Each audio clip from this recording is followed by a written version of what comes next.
Welcome to the Calgary Environmental Roundtable Municipal Election Campaign, led by the Gravity Well podcast with me, Jenny Yeremy.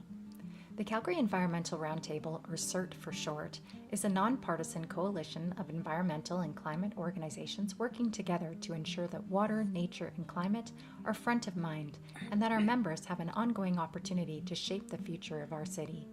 Through our candidate questionnaire, mayoral and ward podcast panels, and voter engagement tool, CERT is connecting residents with candidates, elevating environmental priorities, and empowering Calgarians to make informed choices at the ballot box. Municipal decisions directly affect the air we breathe, the water we drink, and the communities we live in. As Calgary continues to grow, we must prioritize clean water, biodiversity, and bold climate action to ensure a safe and thriving city for generations to come. Our list of supporters is growing. Reach out to add your organization. Send your candidates and network the CERT questionnaire. Encourage their participation and ongoing relationship building with their representatives. Remember to follow, like, subscribe, and share the Gravity Well podcast. Together we can build a resilient, healthy, and sustainable city for all Calgarians. Welcome Heather MacKenzie from Solar Alberta, and welcome Solar Alberta to the Calgary Environmental Roundtable Municipal Election Campaign. Really excited to have you here. Thanks, Jenny. Thanks for having us. Yeah, thank you. So we'll get into some questions for Heather right away here, but I'll just give you some updates on the campaign. So just to remind folks, the Calgary Environmental Roundtable is a climate, environment, and common good focused group of groups working together to ensure that water, nature, and biodiversity are front of mind and that our members have ongoing opportunities to shape the future of our city. Municipal decisions directly affect the air we breathe, the water we drink, and the communities we live in. The goal of this campaign is to connect you with your candidates, elevating environmental and common good priorities, and empowering you and your fellow Calgarians to make informed choices at the ballot box and beyond. Thank you so far to Jeremy Farkas for Mayor, Ali Unwala for Ward 1, Jennifer Wyness and Trevor Kavanagh for Ward 2, Andrew Ewell and Jasprina Jahal for Ward 3, and DJ Kelly for Ward 4 for your participation. You can check out their conversations on my YouTube channel or on the Gravity Well website. I'll put the links in the chat. We're grateful for the opportunity to highlight candidates' visions of a green Calgary in exclusive or panel interviews, and we're excited to chat with Heather today. So this campaign will be most successful because of you and your support. We've had responses from about 31 candidates across the city so far and commitments to most forums. That being said, this is our Ward 6 forum, and we do not have a Ward 6 candidate today. So if you would like to make sure you get some answers from your Ward 6 candidates, there is one posted from Joanna Bierce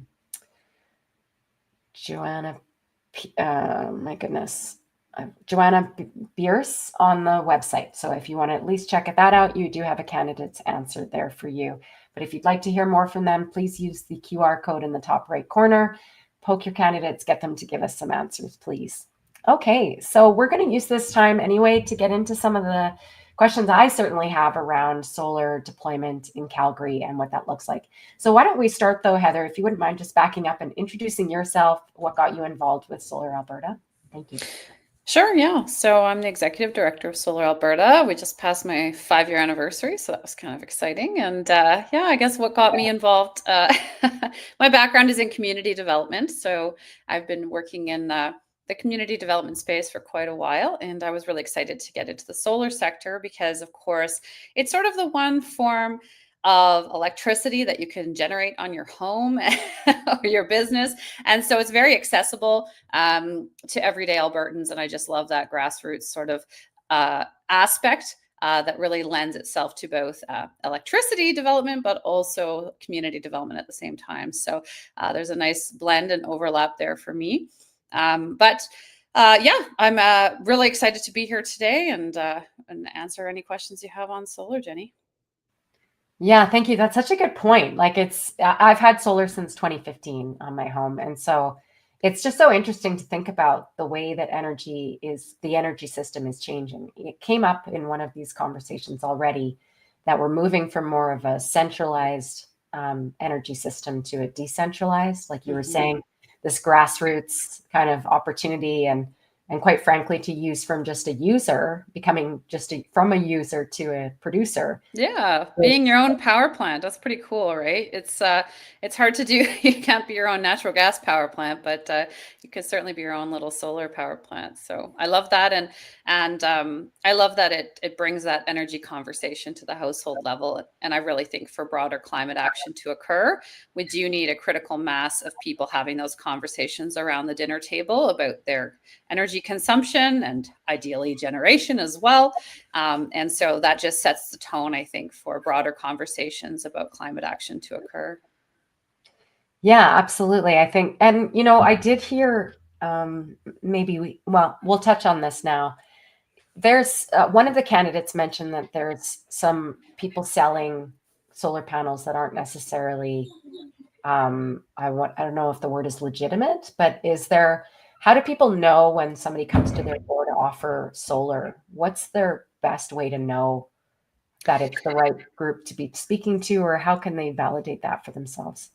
Right. So Solar Alberta actually does a lot of consumer advocacy and consumer protection. We are a nonprofit society, and so we serve as both a community and an industry hub. Got a lot of micro generators in the mix, a lot of folks like you, Jenny, who produce electricity through their rooftop. And so as such, we actually have a code of conduct for all of our members. So the first thing I would recommend, if anyone comes to your door, just make sure they're a Solar Alberta member. Because if they are, then you can hold them accountable to our business code of conduct and make sure that they're not up to anything shady. If they're not a member, that should be a really, really big red flag for folks, because the solar sector is quite unregulated in Alberta when it comes to rooftop solar. There are very few regulations. There's just one in particular, like to pull a permit for a solar system, you do have to be an electrician. So we do have one regulation. And then there's some regulations around, the structural soundness of the roof you're going to put solar on. So there's definitely some rules and regs around what types of roof the solar can go on in various municipalities. But other than those two factors, the structural component, the electrician component, a lot of it is loosey-goosey. There's not a lot of solar sales regulation. I talked to Service Alberta. They told me they're not really willing to do much with respect to policing the internet or making sure that solar sales are ethical. I talked to the Better Business Bureau. They're also not really interested in policing misinformation online or otherwise. So Solar Alberta is basically the one-stop shop for sort of policing that misinformation space and trying to make sure that people are getting accurate and helpful information. And so that's a role we're playing in a voluntary way, and we are doing it to the best of our ability. And we have a volunteer ethics committee that will review various complaints if they come in. But yeah, definitely want to make sure you're not operating with one of these rogue folks out there who's not abiding by any kind of code of conduct whatsoever. Wow, so much in there. So I love to know that a company should be a member of Solar Alberta. That is a way to know that they are a legitimate, or at least a verified company in the province.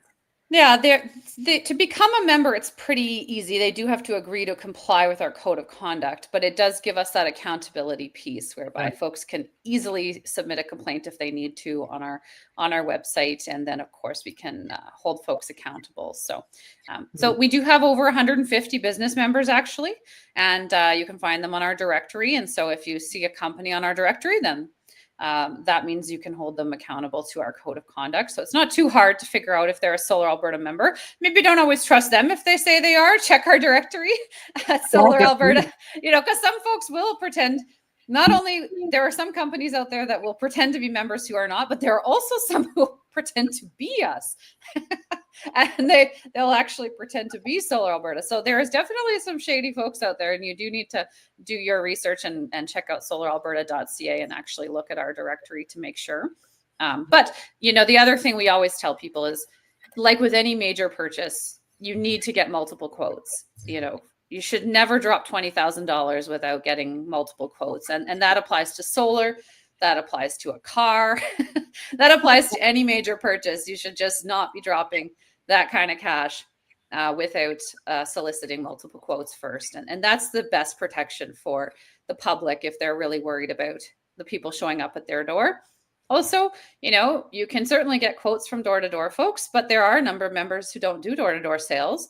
And if you use the request for quotes system on our website or go through our directory, you can get quotes from some of the non-door-to-door salespeople too. So you might want to get a variety of quotes from both types of sales folks, those who are just selling online and also those who are going around town. Yeah, that's wonderful. Okay, so you can request quotes from your website. You can look to the code of conduct, the things that you want. You do want to see an electrician do this work, and that there is going to be an expectation of structural soundness. And then I didn't realize that Solar Alberta is sort of leading the misinformation, just trying to cut that off at the pass. So this is really good. I have several questions in there. One of the questions that came up in one of these conversations was around deployment. There's a concern around whether or not Calgary will be able to deploy, to meet 2035 objectives, for example, and then also 2050. Do you have any thoughts around that for folks to understand? Yeah, so right now across Alberta, there are over 38,000 homes and businesses with solar. And so that's great. We are the best in the country per capita. And so we should be very proud of that. I would say the majority of that solar is now in southern Alberta, including Calgary and Lethbridge and else. And, back in the day, in the early 2000s, you would see a lot of folks adopting solar in Edmonton, just because there are a lot of environmentalists there. But as the price for solar has come down, it came down globally by 90% between 2010 and 2020. And so basically you're seeing a lot more people around the province adopting solar purely for economic reasons, just to save some money on their electricity bills. And so with that shift, we're naturally seeing more Calgarians and others adopting solar. It's not just a niche sort of environmental club thing anymore. It's just becoming mainstream. So there is great rooftop potential for sure. Calgary is taking off in a big way. And most of our members, their head offices are now in Calgary. And that's an indication of some of the shift that we've seen over the years. And the majority of my board is now based in Calgary. They used to be Edmonton centered. And so we've been staffing up in Calgary as well. So definitely things are on the move there. Calgary adopted the Clean Energy Improvement Program recently, which enables folks to get low interest loans for green upgrades like solar and other energy efficiency upgrades. And as the Clean Energy Improvement Program takes off in Calgary, we're just going to continue to see it blossom there. Solar adoption will be taking off in an ongoing way. The thing that you asked about, though, in terms of our net zero objectives overall, rooftop solar can be a major contributor to that. Certainly, if we get enough solar up on roofs, we can take care of all of the residential electricity needs for Albertans. That's been proven. But there are a few barriers there for sure. One of them, of course, is a lot of roofs aren't being designed in a solar-friendly way. So we've been really pushing the City of Calgary and others to adopt a solar-ready new home bylaw. And hopefully they could optimize roofs for solar adoption, because you'll see these things, we call them spurious peaks or unnecessary gables. You'll have this beautiful roof, and then a builder will just throw on a giant triangle and destroy its solar potential. And a lot of builders are doing that. And unfortunately, a lot of municipalities are forcing the builders to put on these unnecessary gables. And it's just really ruining the solar potential of a lot of roofs. So we're really hoping to get the municipalities to stop that. And also to orient roofs either south, west, or east instead of north. That will help a lot. So there are some solar-ready bylaw ideas that we've been working on and really promoting that will help us get to a net zero grid in terms of especially residential consumption of electricity. There's going to be more though, Jenny. I don't want to pretend that rooftop solar is a silver bullet. Like, we are a little bit small potatoes compared to the potential of like a solar farm, for example. When you get a nice big solar farm like Calgary has on Deerfoot Trail, where they did solar over a large brownfield space there. I believe ATCO did that array. The contribution that those large solar farms can make to a net zero grid is very significant compared to rooftop solar. And of course, with economies of scale, it's just much cheaper to put solar in at that scale.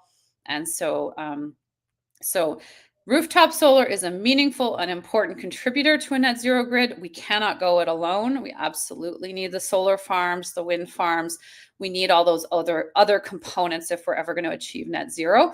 We definitely have to do it together. There's never going to be just one silver bullet. Okay, so it sounds like, okay, I'm going to start with the costs have dropped by 90% in those 10 years. That's pretty remarkable. That Alberta is the leading, rooftop solar champion, let's say, in Canada. So that's something to be proud of. That, there is this move to Calgary. There is more and more adoption in Southern Alberta these days.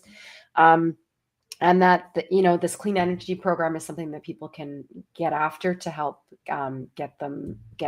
get solar on their roof and make use of that program. And this is so interesting, this solar ready, because I know I've heard Amanda Hugh from Solar Alberta say the same thing, that we need these solar ready roofs. I didn't realize that there were like new builds that weren't appropriate for solar. That seems quite shocking. And then also loads of them, loads of new builds that are, our installers are amazing. They will try and find a way to put solar on anything.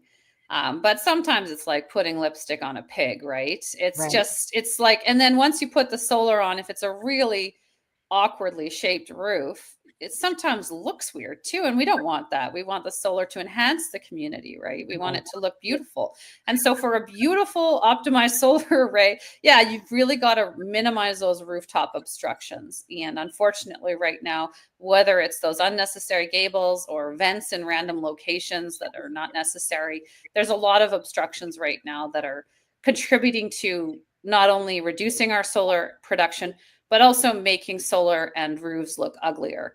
And so it's both an energy consideration, but also a beautification consideration. Every gable you put on makes your solar system look much worse. And that's not something that anyone really wants for their home or their community. No, for sure. That's so interesting. So it's great that Calgary is looking at adopting that as well, which is great. Well, let's hope. I will say the last council was like, there was like a couple people who were thinking they'd already indicated they wanted that. And then when I met with the administration and I said, okay, I met with some councillors who said you are moving on solar ready roofs. And they said, what? No, we don't have any plans, and so there was clearly a miscommunication where you had councillors who thought they had given that direction and administrators who did not believe they had received that direction. And so there's a gap there. And that's what I'm hoping we can address with the new council, is if you want to give direction around solar ready roofs, you have to adopt a bylaw. Your administrators are not just going to read between the lines and suddenly assume you're wanting that. They actually need you to really put it in writing and move in a concrete way. Edmonton is on the move for sure. They even have a draft bylaw. But Calgary I would say it's more of a rumor at this point, Jenny, that they may possibly move on that within their broader bylaw renewal process. But we're definitely going to need some movers and shakers to actually make that happen. And we can't just assume that because we say net zero grid, the planners will do it. They will not, unless you explicitly tell them to. Yes, thank you. We need those bylaws. They matter, Yeah. Thank you so much for pointing that out. And you also touched on something like this industrial scale, let's say, rooftop or solar arrays are really vital in terms of the province and meeting our objectives. So let's talk about some of the misinformation around that, please. So one of the things you mentioned already was brownfield, a lot of brownfield. So when I hear brownfield as a geophysicist and oil and gas professional, I hear a site that is not capable of being restored. It's at a place where there's contamination and we're trying to just let that site rest. And therefore we don't want to disturb it in any way, but we also don't want people using those sites. for anything. So that's a place where I think solar is a really important place. I know there's an array just outside of High River for the same reason. It was an industrial site that they couldn't restore, so they were making use of it. So can you speak a little bit about that, please? Yeah, absolutely. There's some great brownfield around the province. So basically places that you don't want to put houses or businesses anymore because it's contaminated land. We have found ways to put solar on some of those locations, especially landfills that are just kind of hanging out. Right. Because of course you can put solar on without penetrating the ground. There are different mounting systems you can use. And so that can be safe for workers as well, as long as they make sure they're using the proper equipment and the proper technology for mounting the solar. So there's lots of brownfield potential. But when we say brownfield, I think of it in a little broader way, not just formerly industrial or landfill sites, but I also think of it in terms of agricultural land that's no longer producing food. Or that's not arable. And so we do see quite a bit of that in southern Alberta these days, where unfortunately, due to drought or other factors, the land is just no longer producing food. And that's a really great place to put solar, because not only will the solar make that land productive again, and you'll be farming the sun, but additionally, it can actually help regenerate the soil. And so there's lots of evidence that if you put solar on a dustbin, over time, that dustbin will start to generate some nice grasses again.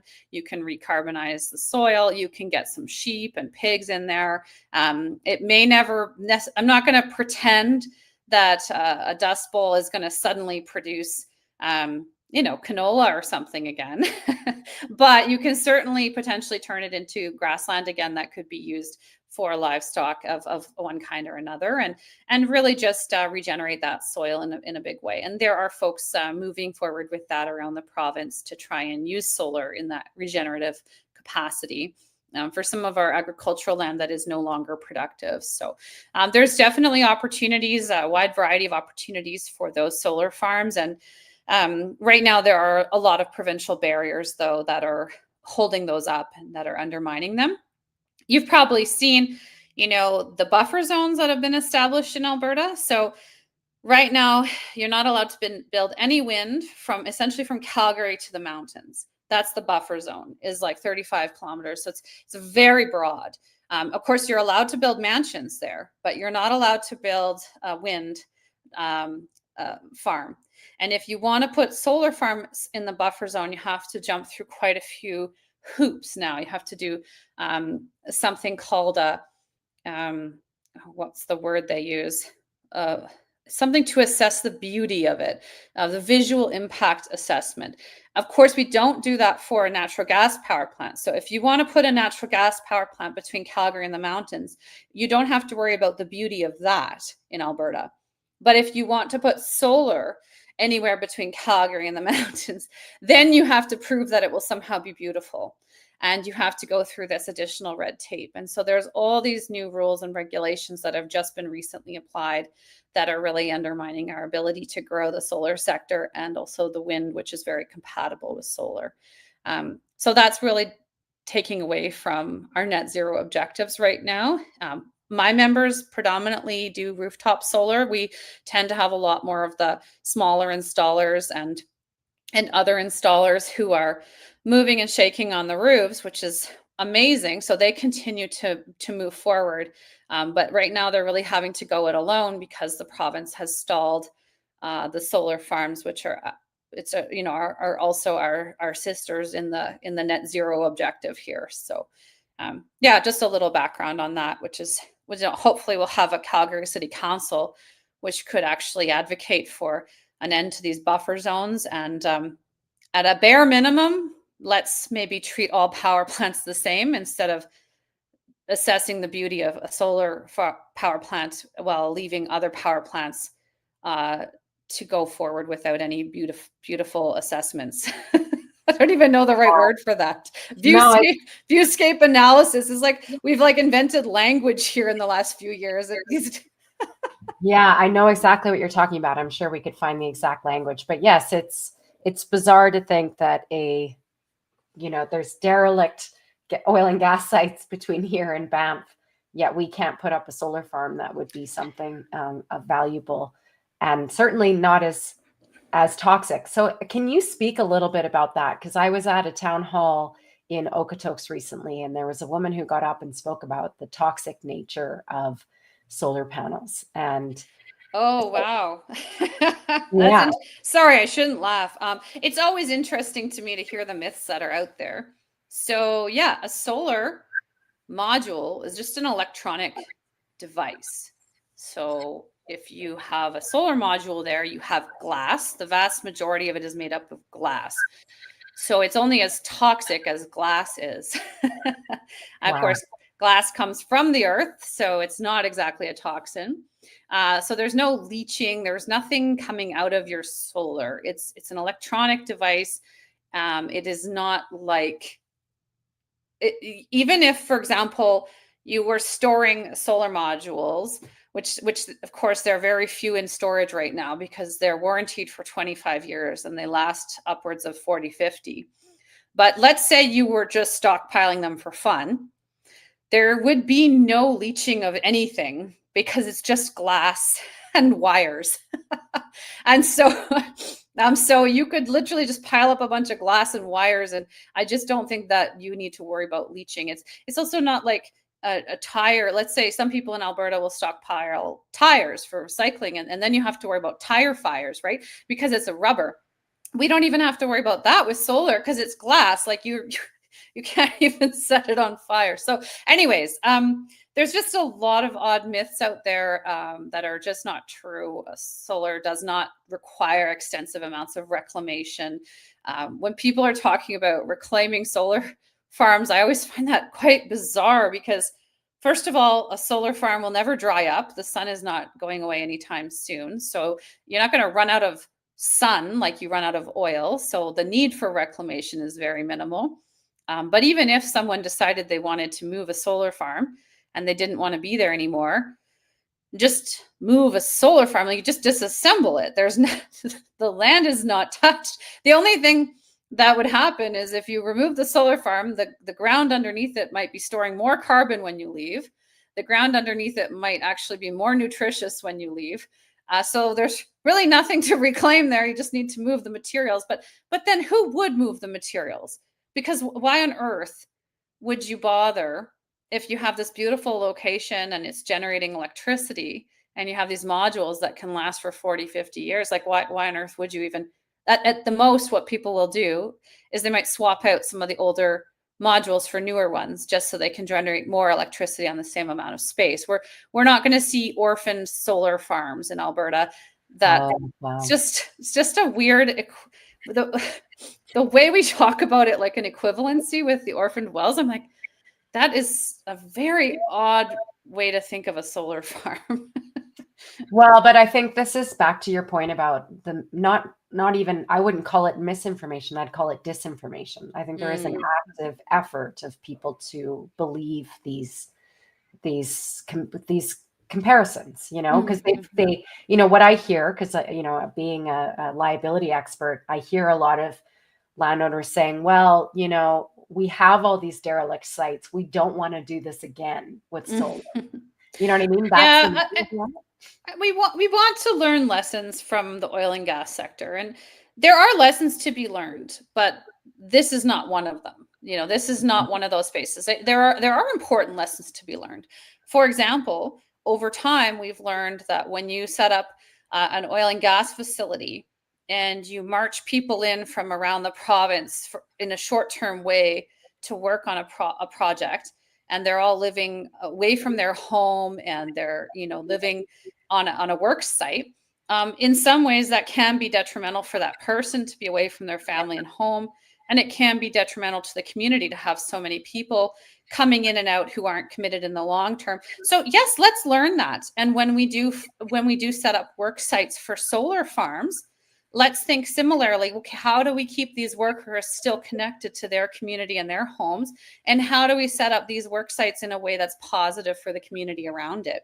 And so there are lessons to be learned from the oil and gas sector, really around the movement of workers and around the impact of short-term sort of work communities on long-term communities. So there's definitely lessons to be learned, but we're focusing so much on this mythical orphaned solar farm, and we're not focusing on the real issues, which is how do we have serious conversations about work camps, which impact every part of our energy sector? And we need to really be reframing the conversation around something that's actually meaningful and equivalent instead of these false equivalencies. Well, yeah, and there's so much to what you're saying there, because you were one of these false equivalencies is that land is being taken, productive land is being taken away from farmers, where the reality is farmers are having to suffer from land not being productive. And solar is offering them another means of being compensated for those losses. That's and quite so right. it's very disheartening to hear the opposite being understood rather than what is really happening in those underlying issues. Yeah, nobody's taking land away from anyone. Solar companies will come in, and if they see an opportunity to develop solar near your land, they will ask if you would like to lease it or sell it. And it's as simple as that. And if you do not want to lease or sell your land, you have the right to say no. Nobody's forcing it upon you. So it is a cost benefit analysis for that individual landowner. And sure, you can provide some government support with those negotiations if they're nervous about that, if they don't know how to negotiate the worth and value of their land. But yeah, the heavy-handed approach the government is taking right now to essentially ban solar and wind from large swaths of Alberta, that just undermines private landowner rights, which historically, Albertans have cared a lot about that. So I was really surprised. We have some solar siting recommendations at Solar Alberta on our website. They're guidelines for elected officials, municipal elected officials, or solar developers, things to consider when you're establishing a solar farm. And one of those things that we recommend is, if you're looking at prime farmland, like if you're looking at really good farmland and you're thinking, oh, I might want to go pitch a solar farm there or buy that up, we recommend against that on prime farmland. And we always say at Solar Alberta, like if you're going to be doing anything on good farmland, make sure it's called agrivoltaics. So make sure it's solar and food production combined. But I don't know if you've met Dr. Sarah Hastings-Simons from the University of Calgary. She's just a rock star. And she did a research study, I think it was about a year ago, maybe two, about how much of Alberta's good farmland or farmland in general, she didn't even say good farmland, would be needed for us to achieve a net zero grid. And I think she came up with less than 1%. So again, this notion that solar developers are trying to poach all the good farmland in the province, that's a myth. And you can see that because, in Edmonton, if you look around Edmonton, where we know there's prime farmland, you do not see solar farms there. Where are they going? You see them in southern Alberta. Why? Because the land is not as good quality there. So the solar farms, those developers don't want to compete for the prime farmland either. They don't want to pay more than they have to. So, it's fairly natural that the solar farm developers are going elsewhere. They're not coming in to poach the good land. That's a bit of a myth that unfortunately the provincial government is currently perpetuating. And so we really have to get at that. Help people realize that it doesn't have to be an either or. You can have food security and you can have energy security. In fact, we should have both. And Solar Alberta has been working really hard to try and reduce that green on green tension. Because what we see happening is we see certain folks trying to pit us against each other. So they're coming in and they're trying to pit food security activists against energy security activists. And really, they're just trying to divide us. And we can't let that happen. So that's why Solar Alberta is saying, don't put a solar farm on the best food land. We actually don't want that. No. Well, and it's illogical from any standpoint. Like you're saying, it would cost more because it's all about land compensation. And it's so interesting you brought up landowner rights, because you're right. The provincial government is infringing upon landowners' rights when they're saying blanket that this isn't allowed. Absolutely. And also when you talk about, this is a way for, and actually you also said solar cannot proceed without a landowner's permission, where oil and gas, they can just go non-routine and force those sites onto a landowner's property. So there's a major difference there that needs to be understood by folks too. Anything Yeah. you want to add on that?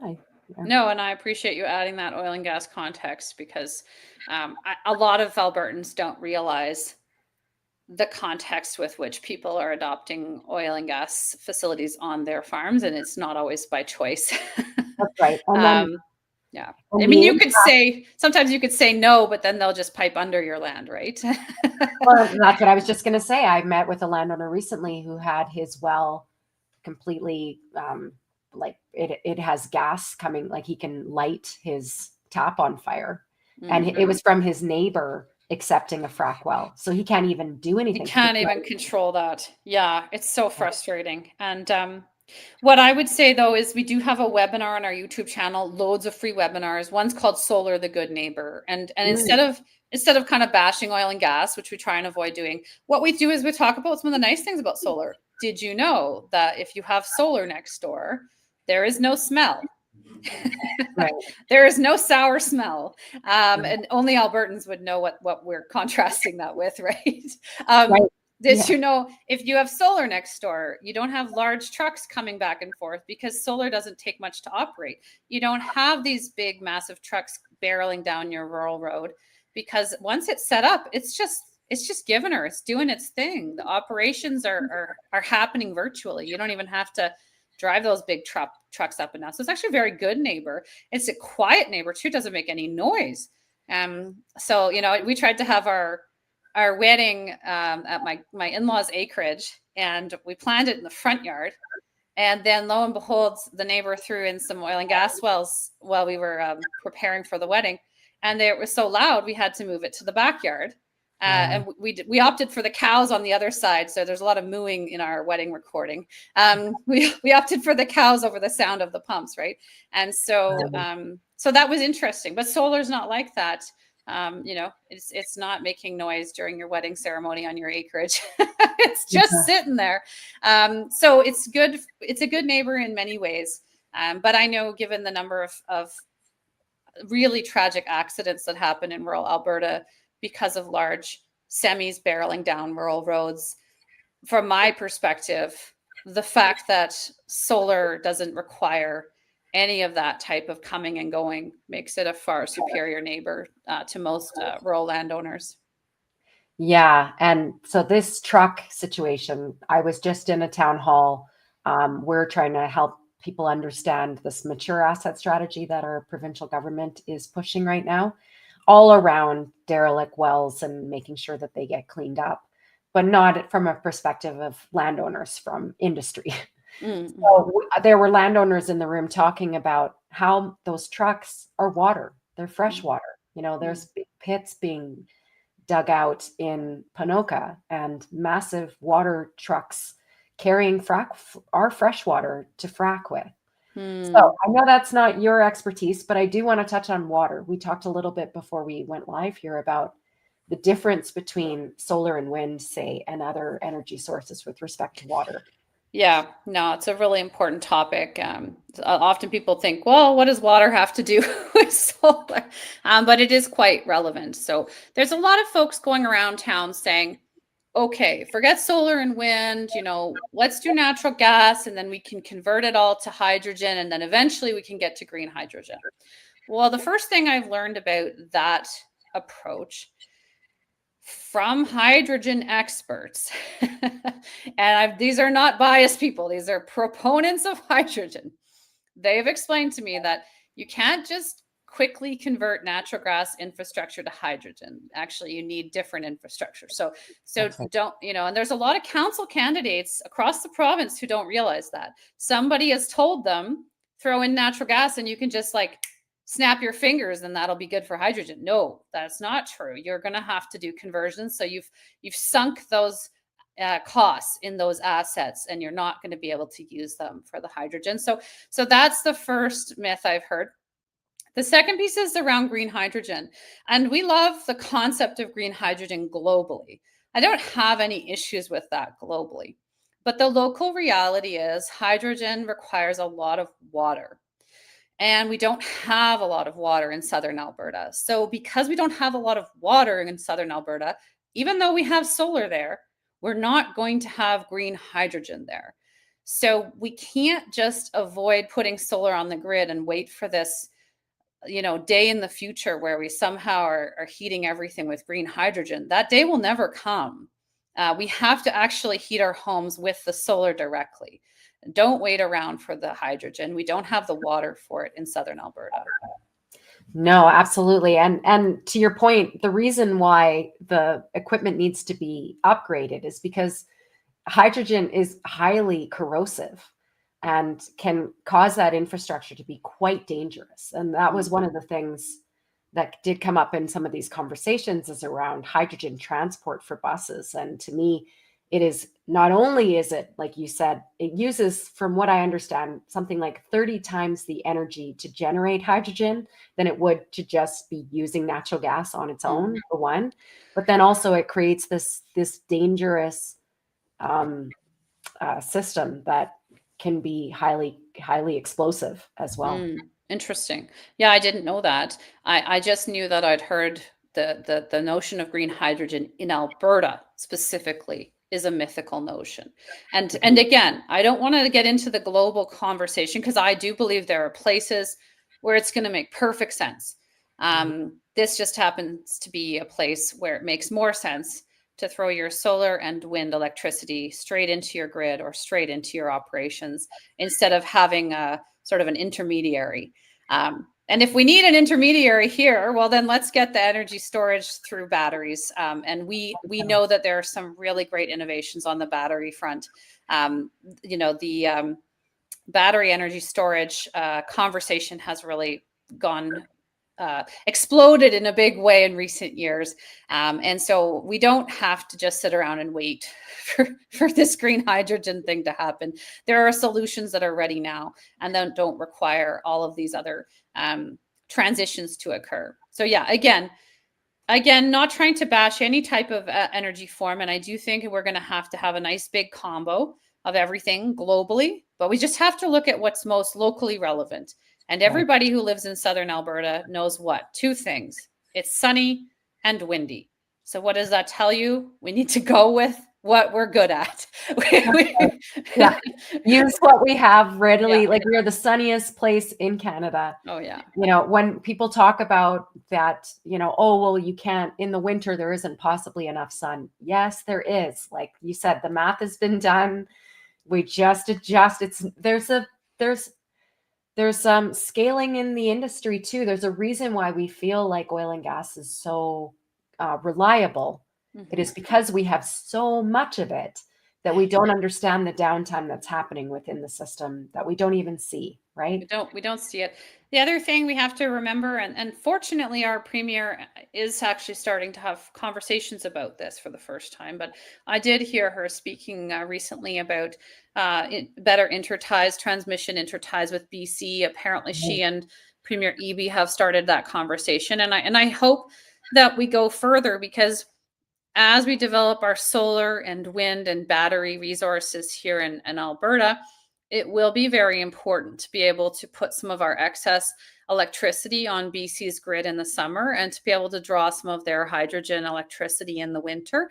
And so those interties, that is a really meaningful conversation that they're having.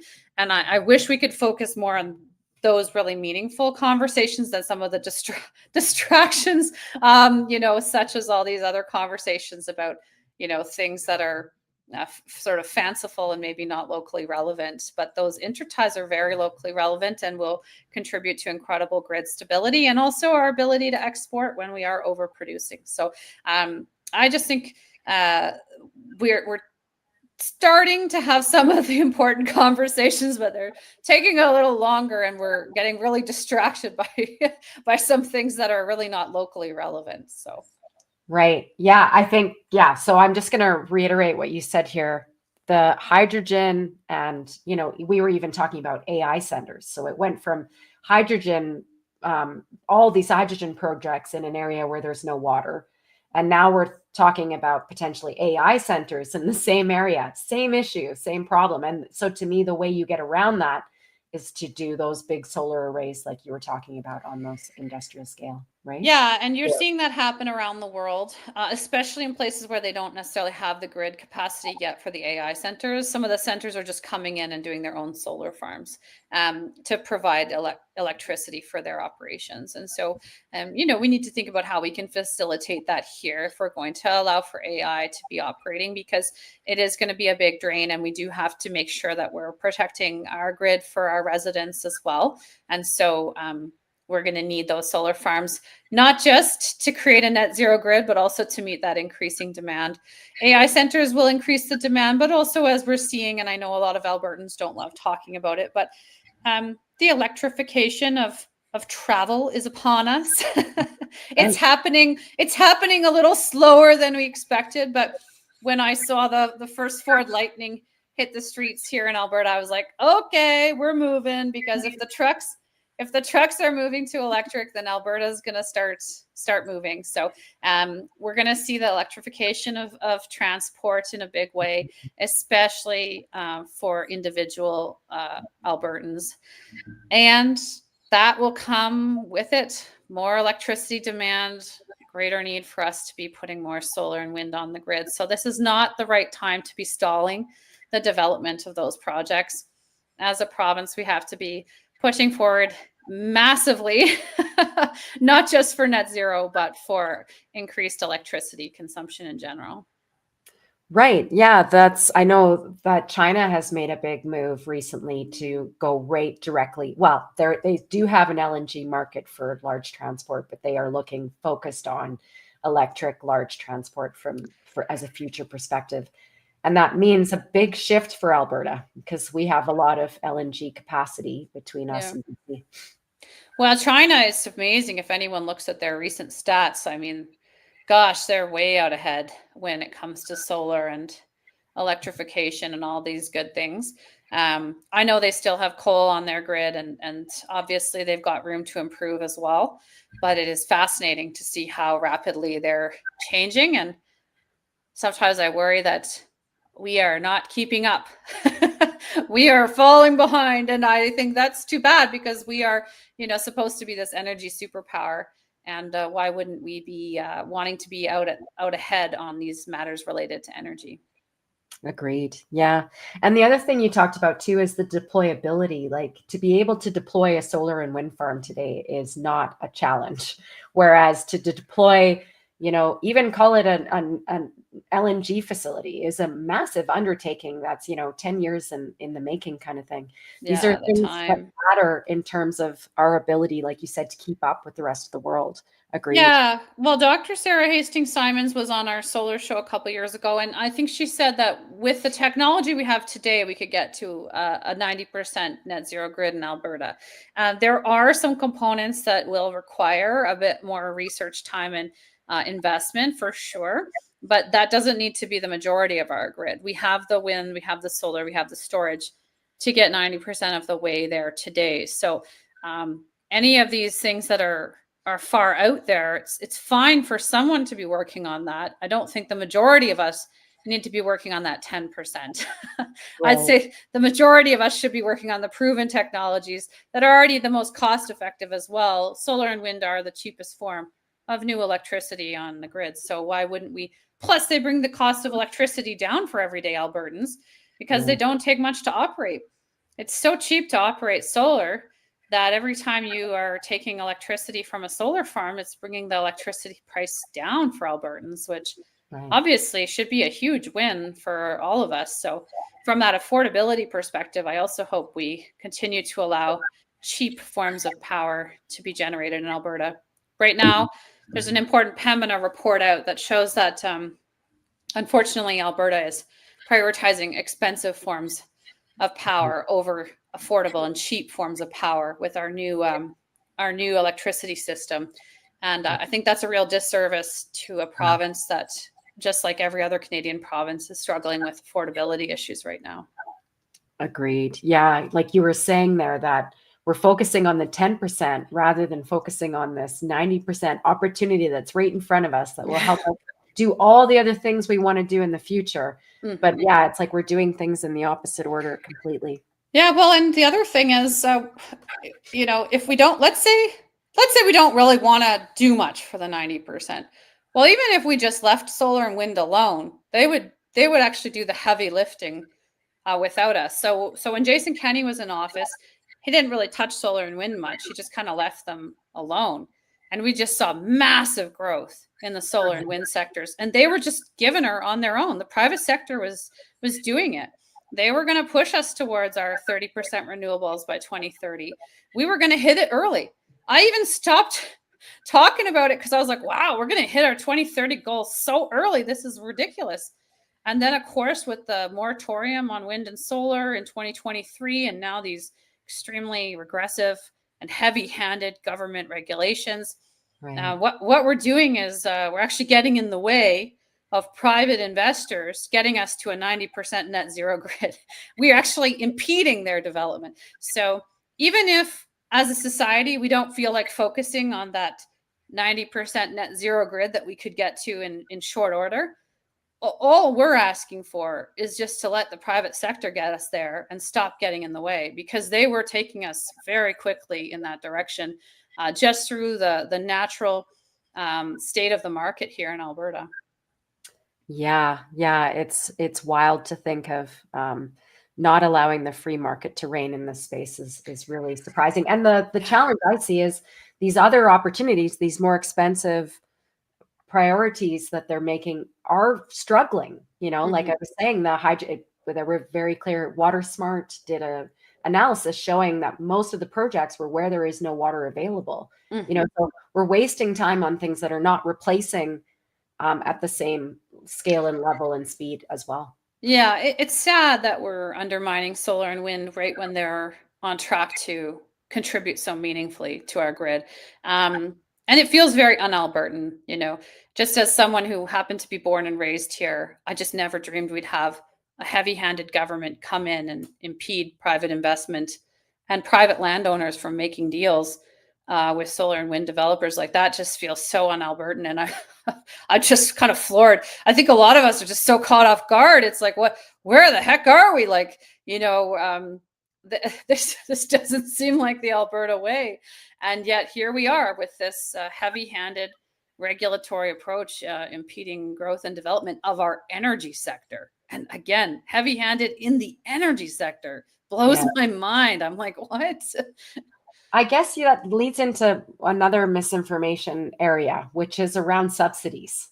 Again, I'm an oil and gas expert, so I've been watching the subsidies. Canada is the top contributor to oil and gas out of the G20 nations. We gave over to $20 billion last year alone to the oil and gas industry.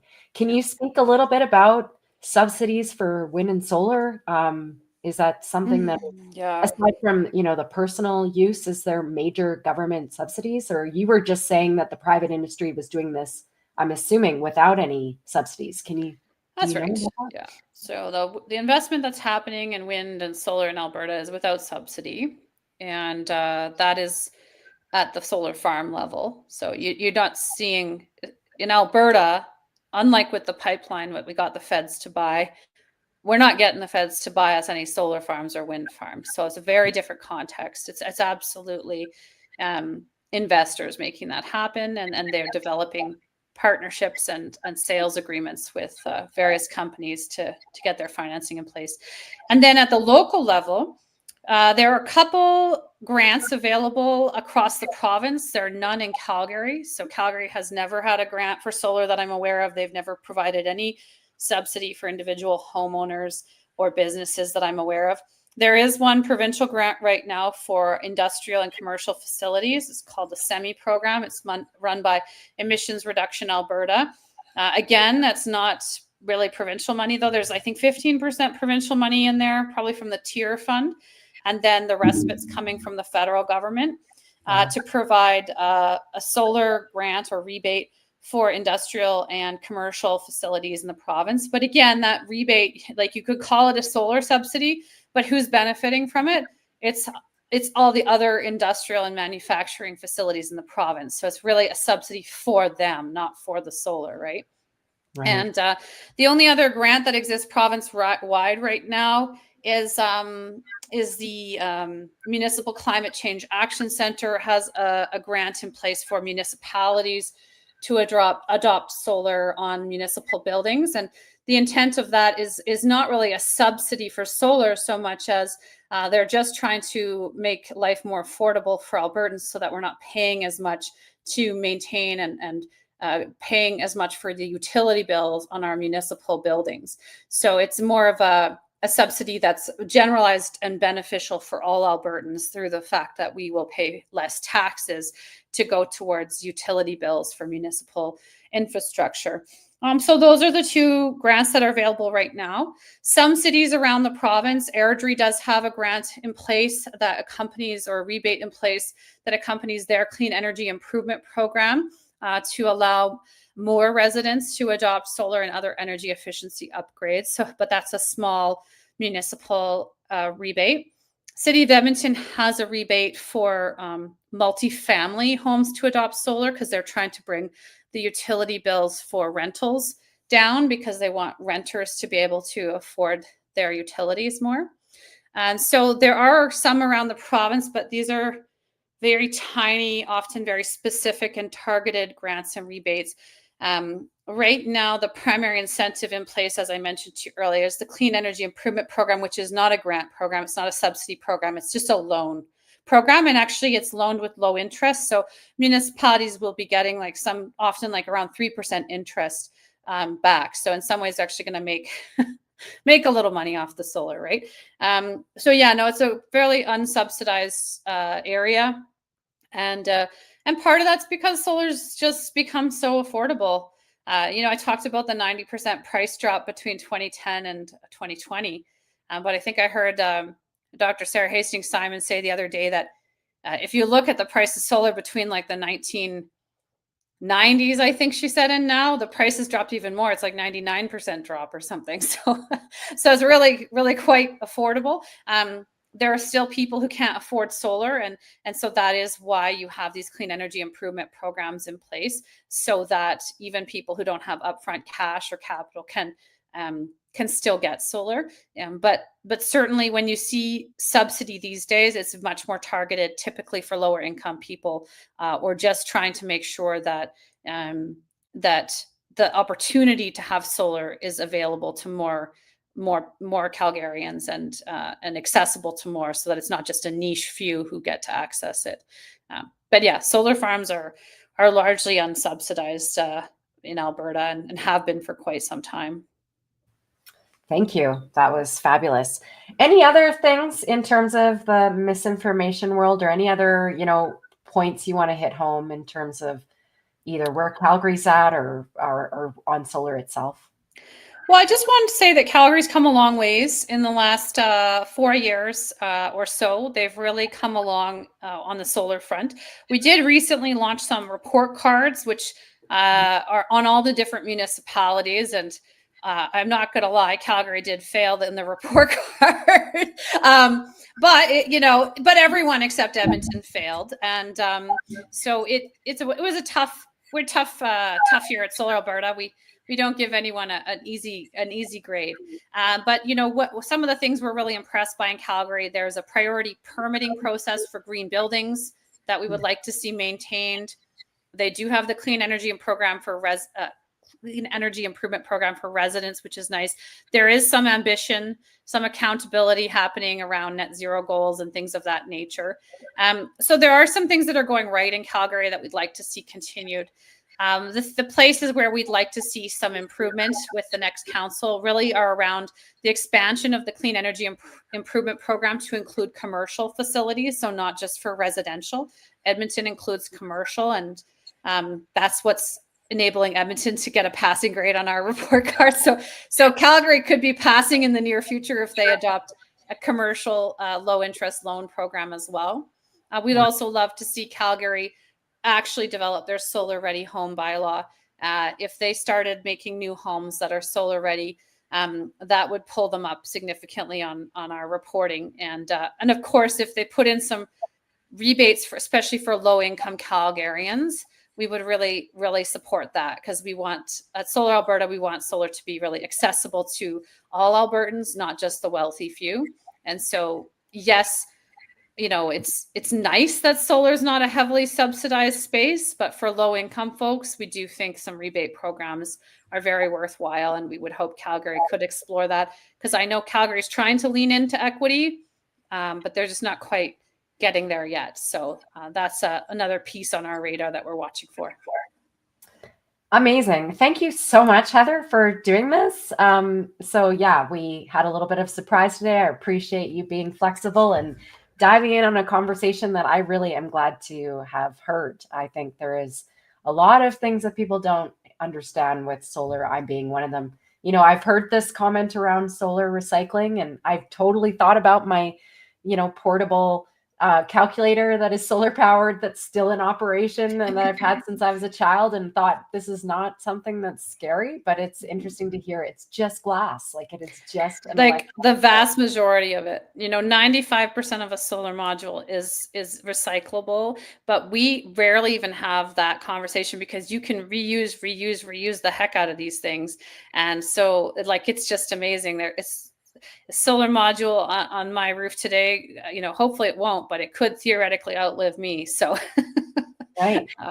It's pretty amazing how durable they are. It is. You're right. And like that 25-year warranty, that doesn't mean that that's when they're done. That's really so important for people to understand. But yeah, so again, here we are. This was supposed to be Ward 6. If you have candidates in Ward 6 that you want to see their answers from, please use the QR code above. This is the playlist for this conversation. And the others, you can check all of these conversations on my website as well. I'll include that here too. And lastly, we are likely changing the mayoral forum to just a one-on-one with Mayor Gondak. We only have commitment from the 2 candidates. We met with Jeremy Farkas so far, and we have commitment from Jody Gondak. So we think we're going to use that time for her specifically, and obviously offering the other top 5 candidates the opportunity to sit down with me one-on-one if they'd like to go through their answers as well. Anything else I want to say? Yeah, so just anybody who wants to hear from your candidates, make sure you put a note in with them. Remember to also please, where am I here? Like and subscribe to the Gravity Well, please. Make sure that this conversation and the others are heard by many people. So the more you like this, the more that this will get around to people. Together, we can build a resilient and healthy, sustainable city for all Calgarians. Thank you again, Heather. I really appreciate your time. It's been a pleasure. Thank you, Jenny. Appreciate you inviting me. Thank you.